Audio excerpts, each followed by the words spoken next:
All right, the first two shoes in LaMelo's line were insane, but can the Puma Melo Ball 3 really top it? Only one way to find out.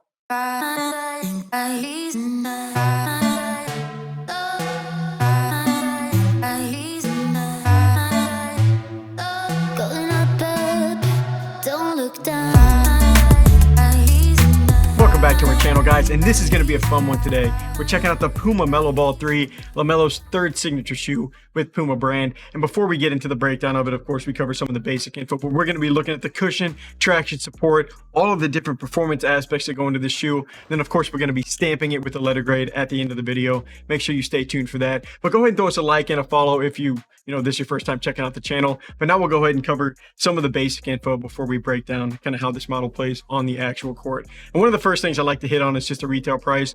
And these are going to be retailing for $125. And that's actually $5 cheaper than last year. So LaMelo's line opened up at $120 or $125-ish in that price range, and then it jumped up to $130 last year. We're back to $125. At least that's how I think the price has been bouncing around.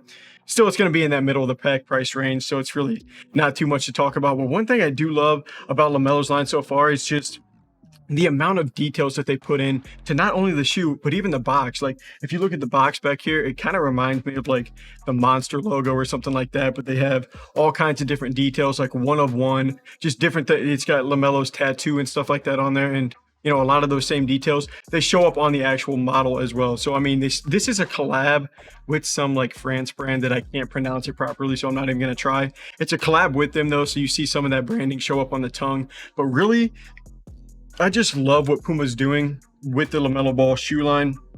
I think they're making a really like noticeable point to just be creative with it, because Puma, if you look at Puma basketball shoes, like just go search any Puma basketball shoe or what they kind of release year after year. Look at I got the All Pro back here, what is it? The Clyde All Pro. Yeah, the Puma Clyde All Pro back here. I played in the Court Rider, just different stuff like that. The designs, they tend to be pretty basic.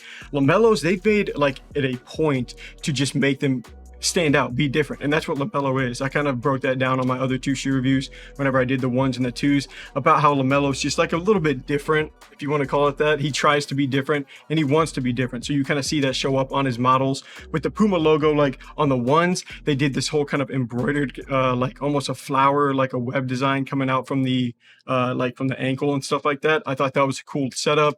Last year they went with more of like this feather or like this flame look to the upper, and then this year it kind of works awesome on this colorway, but now they got like some slime or just like some drip kind of running up through the midsole and stuff like that.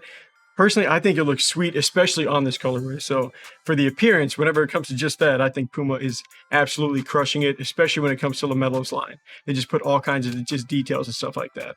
But now we'll go ahead and move off of that, start to get into actually breaking this model down, talk about a little bit more how they feel on the court. And the first thing I like to touch on is going to be the cushion. And for LaMelo's line so far, they've basically been using their same exact like recycled cushioning setup year after year. The ones and the twos had the same setup, and that's just going to be this nitro foam. And what that is like an enclosed nitrogen infused foam that's designed to provide responsiveness and cushioning, and all that's supposed to come in a lightweight package. And cushioning is a make or break spot. Balance, please. Cushioning is a make or break spot for a bunch of shoes. Right now, it's just make after make on the Melo Ball line. The Puma Melo Ball 1, the first time I played in those, I slid my foot in. I was like, this might be the most comfortable shoe that I've played in. You got that foam, your foot just kind of sinks in. Of course, it's more of that memory foam, so you don't absorb all the way, but it's got that soft feel. Plus the sock liner, they just almost have like drawn out, just putting more cushioning in there, just making the entire shoe just all around comfortable. I've been a big fan of the ones. They did the same thing to the twos, but one thing I did notice on the two, they had kind of a different setup on the upper. So the Melo Ball ones, I guess, yeah, that's what they were. The Melo Ball ones, basically they've been saying it's this engineered mesh upper. That's what Puma's been calling it, this engineered mesh upper. That's what they've had on the last three models, but all three of them have felt a little bit different. On the ones, you had a little bit of a plastic casing in the toe box, but it wasn't as noticeable as it was on the twos, because the twos, it had this weird piece where it would be able to crease a little bit, and I only noticed it more in my left shoe for some reason.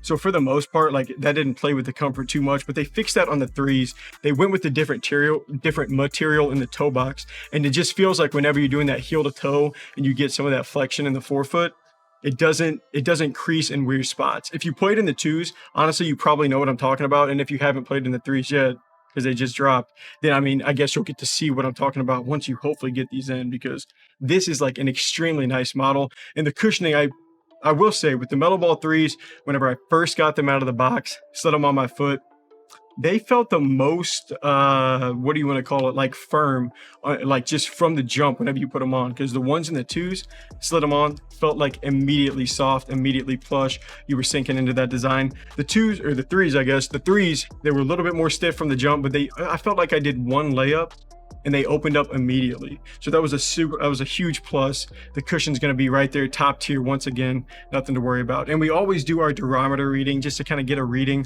on what that midsole is feeling like. And these were reading at a 36, and you know, that's actually a little bit softer than, you know, the 38.5 that was showing up on the Mellow Ball 2s, I believe. So even the cushioning came down a little bit. I thought the cushion, at first I slid them on, I was like, is the cushioning not gonna be as soft this year?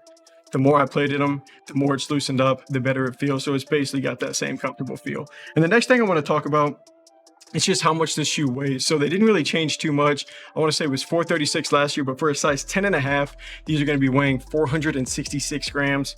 This is, you know, more of a mid-top shoe. If it was a low top, it's a little bit higher than I tend to like it. But at the same time, I said they switched up this upper material, and really they did. Like, this has more of like kind of a fabric feel. The casing, it was more glossy on the Mellow Ball 2. It just had kind of, like I said, it just had that tendency to just kind of rub your foot the wrong way from time to time. And I still gave it a super high letter grade because that was just occasional and just with the left foot for me. So I really didn't tend to dock it too much. But this setup does feel like it's just going to be there for a more comfortable feel. But when it comes to support, they did make a little bit of a change. So if you look at the lacing system, they put in the midfoot there, like the laces draw a little closer to the interior part of the design. You can feel that flex your foot over the shoe just a little bit more. The main thing I'm going to say whenever it comes to LaMelo's line, I'm almost kind of trying to reason that to be a support feature. There's really not a ton of support features on there. That being said, you don't really need a ton of them on there because it's just a supportive model. You don't have any heel slipping and stuff like that. Of course, you're going to get a little bit of a benefit whenever you're doing more of a mid-top shoe compared to a low top. And he hasn't really, even in the, I want to say the Mellow Ball, I did play in the Mellow Ball 1 lows. And I didn't feel any heel slipping there either. And Puma, just in general, I haven't struggled in a lot of those models. I want to say Under Armour and Adidas, I don't want to say they're more prone to be slipping in, having like heel slip issues, but that's what I've noticed it in more than LaMelo's line at all, especially if we're just talking about Puma. Haven't noticed it in the 1s or the 2s or the 3s so far. So the support is going to be right there checking out, and that's going to lead us finally to the traction.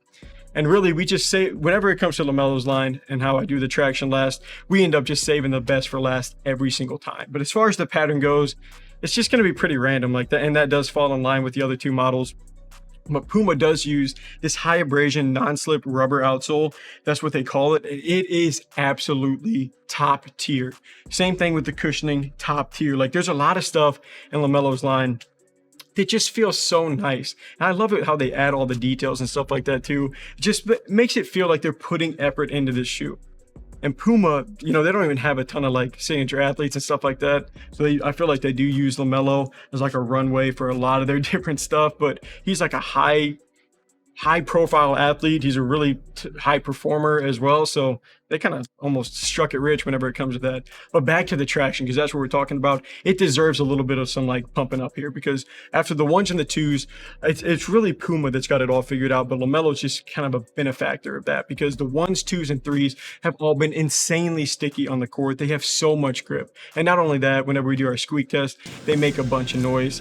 That just kind of reinforces that, you know, you're catching the floor and not doing any sliding out there. This is one of those lines, collects a little bit of dust, so I guess keep that in mind. But as far as the traction goes, it's right there with Steph Curry, I think. Like Steph Curry's, they're using that. Under Armour's got it figured out too. If you're talking about that, what is it? I'm drawing a blank on it right now. That flow foam, the flow foam that's in Curry's line, so amazing. It's not as durable as this, I will say that. It has the leg up there, but both of those models, like, they found a certain type of substance on the bottom of shoes that just catches the floor so good. So when it comes to traction, you know you were going to be covered there. And we'll wrap it up with the sizing. And luckily, LaMelo's ball tends to run a little bit more on the wider side. Like, you could call it standard, but it's definitely not going to be a skinny shoe. It's not going to hug your foot too much. And then at the same time, your toes are going to go pretty much right up to the end.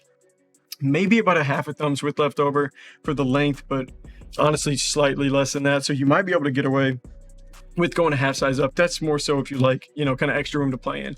But now we've made it to the end of the video. Time to stamp these with the letter grade. And all things considered, I've spent the whole review pumping them up. So I'm going to go ahead and give them with an A. And the only reason they're getting an A is because I just tend to like the more bouncy setup. Like, that's maybe what could have gotten them an A+.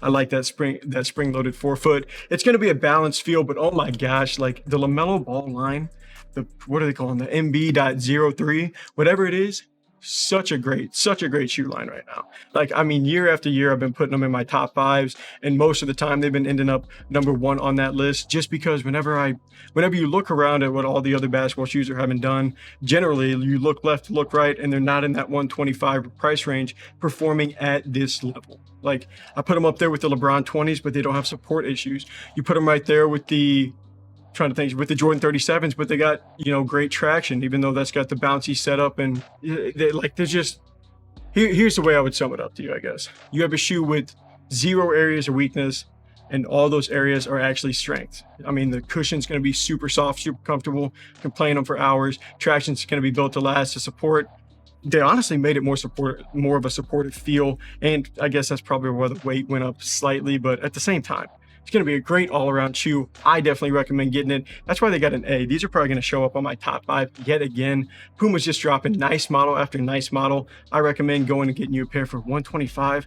Plus, the design is sick. But that's going to wrap up this video, guys. If you liked it, of course, we would love it if you throw us a follow or subscribe, either way, wherever you're watching this video. But let us know in the comments, too, what you think about the Melo Ball 3. And, of course, what shoes you guys want to see, you know, us review in the future. But that's going to wrap up this shoe review.